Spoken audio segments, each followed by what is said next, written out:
Now, friends, we come to one of the most remarkable books in the Bible, and I'm sure that you've heard me say that many times. In fact, when we have finished the 5-year course, you will have heard me say that 66 times, because every book in the Bible is remarkable, but this book is remarkable in a very unusual way. Most of the prophets hide themselves and maintain a character of anonymity.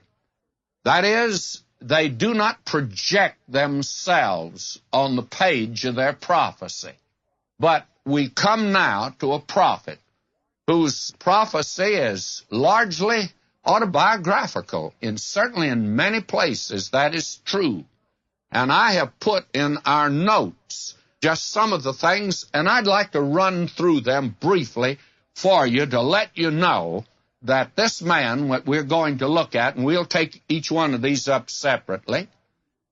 And first of all, he was born a priest in Anathoth, just north of Jerusalem.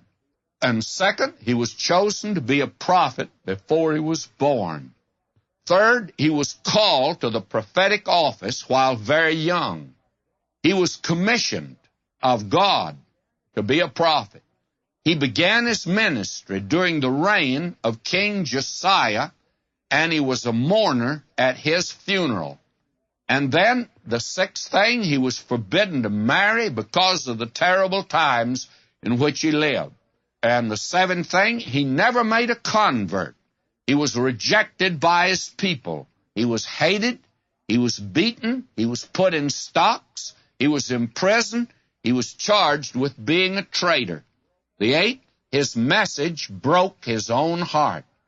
9, he wanted to resign, but God wouldn't let him. And the 10th, he saw the destruction of Jerusalem and the Babylonian captivity.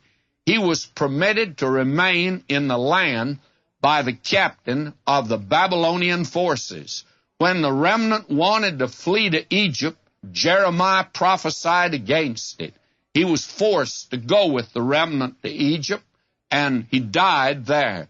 Tradition says that he was stoned by the remnant. Here's a remarkable man.